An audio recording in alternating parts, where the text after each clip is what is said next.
Alors, ma première histoire d'amour au lycée avec le French Kiss.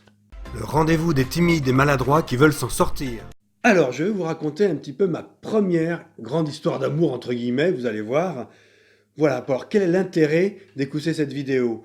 Tout simplement parce que vous allez sûrement vous reconnaître, ça va vous interpeller, et vous allez voir comment, alors que l'amour vous tend les bras, vous passez à côté d'une belle histoire d'amour et vous êtes le plus malheureux des hommes, alors qu'il y avait une belle histoire d'amour qui était à votre portée. Alors, le contexte. J'arrive au lycée, donc j'avais 17 ans à peu près, j'arrive au lycée. C'était à hier, les Palmiers, au lycée Jean Écart, comme ça au moins vous savez tout. Et j'arrive au lycée, et puis je tombe quasiment fin septembre ou quoi, amoureux d'une fille qu'on va appeler Karen.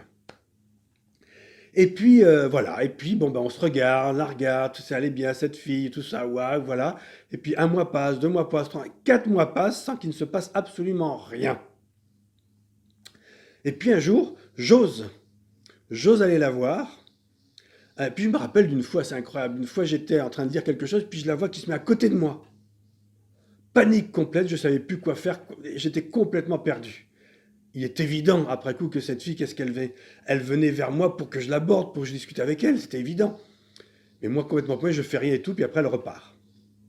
Ensuite un jour, je prends mon courage à deux mains, mais c'est le cas de dire, mon courage à deux mains, je vais la voir et je dis, est-ce que tu veux sortir avec moi?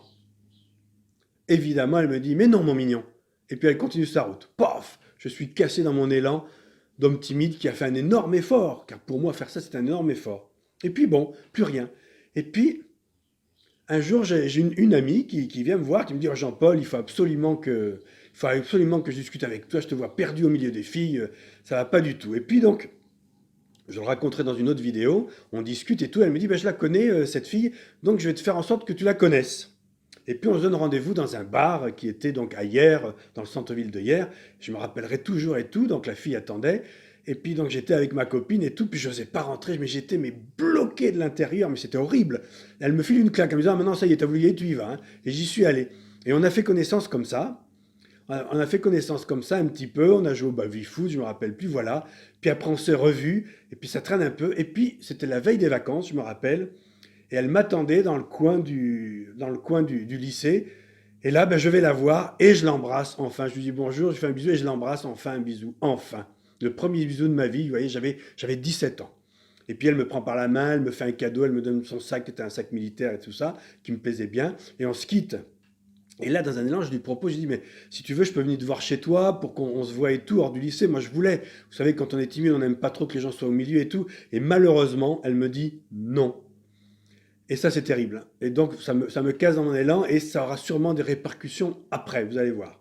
Donc, ok, les vacances se passent, donc je ne peux pas aller la voir puisque elle m'a dit non.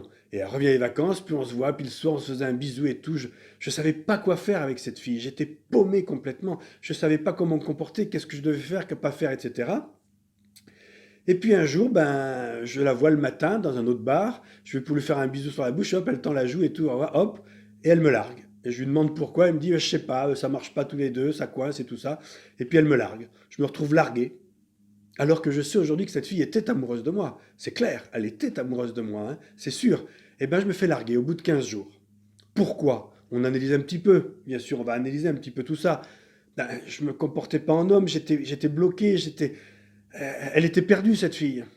Déjà, peut-être une fille d'expérience aurait peut-être pu me manager, mais elle pouvait pas. Elle aussi était assez timide, et donc elle me largue. Je me fais larguer, voilà. Donc j'étais malheureux. Et il y a des copains qui me disent, c'est tout. Parce que, à la limite, pendant 4 mois, il y avait peut-être qu'une personne au lycée qui savait pas qu'elle voulait sortir avec moi, c'était moi. Tous les gens du lycée le savaient, parce qu'eux voyaient tout le manège qui se passait. Donc j'étais être la seule personne à ne pas savoir qu'elle voulait sortir avec moi. Et je me fais larguer, voilà. Et moi, comme un con malheureux, largué.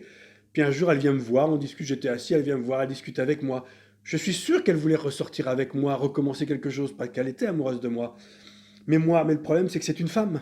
Et qu'elle n'attaque pas comme un homme. Et donc, bien sûr, elle essayait de me faire comprendre, je reviens vers toi, vas-y, repropose-moi une sortie, quelque chose, et on va redémarrer, on va voir ce que ça donne. Mais moi, je ne savais pas tout ça. Et donc, j'ai rien fait, j'ai discuté avec elle. Pour moi, c'était non définitif. Quand elle m'a largué, pour moi, c'était définitif. Je n'imaginais pas une femme amoureuse de moi me dire non. Alors que si, c'était le cas. Et puis après, le drame parmi le drame, évidemment, je vais la voir bras dessus avec un autre homme, hors du lycée, sortir avec un autre mec. Ça va être très très dur pour moi de voir cette fille que j'adorais sortir avec un autre mec. Quand on voit après avec le recul, on se rend compte que, donc j'ai mis 4 mois pour sortir avec elle, alors qu'elle voulait sortir avec moi. J'aurais pu sortir avec elle au bout d'une semaine. Mais, comme j'étais timide, ça allait. Ensuite, on voyait que la fille faisait des efforts. Je me rappelle aussi une fois, elle était venue me voir pour me demander une cigarette. C'est à cause de ça que je me suis mis à fumer. C'était pour qu'elle me vienne de demander des cigarettes. Vous vous rendez compte un peu comme on est con quand on est jeune, quand on est amoureux? Je me suis mis à fumer parce que j'étais amoureux d'une fille et elle m'avait demandé une cigarette que je n'avais pas. Et voilà, et donc comme ça, et quand je suis sorti avec elle, après, ben voilà, alors les filles, ne dites jamais non à un garçon qui vous propose quelque chose, surtout quelque chose d'innocent, je veux dire, je proposais d'aller la voir, je ne lui proposais pas d'aller à l'hôtel. Ou alors proposez autre chose si ça vous gêne ou quoi, mais ne dites pas non à un garçon, sachez déjà les filles qu'un garçon timide vous propose quelque chose, déjà il a fait un effort énorme. Alors si en plus vous lui dites non, vous le cassez complètement le mec. Donc déjà ça n'a pas aidé. Ensuite elle me largue, tristesse, et donc elle revient me voir, et donc dans l'incapacité de savoir qu'elle revient, incapable, j'étais complètement paumé au milieu des filles, et j'ai raté, voilà. Et voilà comment, les gars, on rate une belle histoire d'amour. Je devais vivre une très belle histoire d'amour avec cette fille, parce qu'elle était sympa, elle était belle comme tout, elle était gentille, il n'y avait pas de raison que je ne vive pas quelque chose de beau. Eh ben non, tout ça est parti à l'eau et fait partie des souvenirs ratés, des choses ratées dans ma vie, voilà, au lycée. Tout ça pourquoi? Parce que j'étais très timide, et puis parce que les femmes sont des femmes. Et ça, c'est vraiment important que vous le puissiez entendre. Votre timidité ne suffit pas à votre échec. Il vient aussi du fait que vous êtes piégé par la nature des femmes qui sont des femmes, même amoureuses de vous, elles vont se comporter en femmes. Alors peut-être que celles qui ont de l'expérience, qui sont gonflées, elles vont être plus extraverties, elles vont vous tendre des perches. C'est sûr, si cette fille dont j'étais amoureux, quand elle est revenue me revoir, elle m'avait dit, bon, bah, tu pourrais m'inviter au cinéma, tu pourrais... Je lui aurais dit oui, ok, et puis peut-être que ça aurait redémarré, peut-être qu'on serait arrivé à quelque chose, mais c'est une femme, elle n'y a pas pensé, elle ne pense pas à tendre des perches. Mais les femmes, peu de chances que les femmes vous attaquent directement. Si elle avait été un homme comme les autres, cette fille, ben quand elle serait venue, elle m'a dit, tiens Jean-Paul, je t'invite au cinéma, on va aller faire ça, ça, ça. Mais non, c'est une femme. Donc les gars, rappelez-vous sur cette expérience que je vous raconte, que les deux choses qui vous isolent, c'est votre timidité, bien sûr, le fait que vous n'agissez pas, mais le deuxième élément important, c'est que les femmes sont des femmes. N'attendez pas d'elles qu'elles fonctionnent comme des hommes, les gars, c'est pas la peine. Et elles n'ont pas changé d'un millimètre. Là, je vous raconte une histoire qui a une quarantaine d'années. Ben, elles n'ont pas changé, les filles continuent à être les mêmes. Donc les gars, il faut absolument que vous vous remettiez en cause, que vous sortiez de votre bulle et vous dites maintenant, il faut que j'assume mon rôle d'homme. Je ne peux pas attendre d'une femme qu'elle se comporte en homme et qu'on sorte ensemble. Ce n'est pas la peine, les gars. La vie va vous coincer. La nature des femmes va vous piéger. D'accord?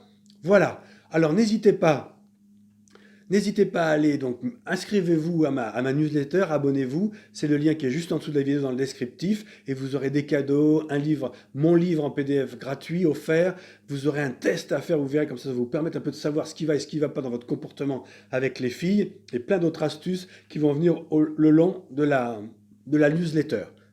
Et vous aurez en plus plein d'astuces, de conseils et tout le long de la newsletter qui va s'enrichir au fur et à mesure. Voilà, ben écoutez, il ne me reste plus qu'à vous dire, écoutez, à bientôt, ou dans la newsletter, ou dans la prochaine vidéo. Et je vous le rappelle, tu dragues pas, tu baisses pas.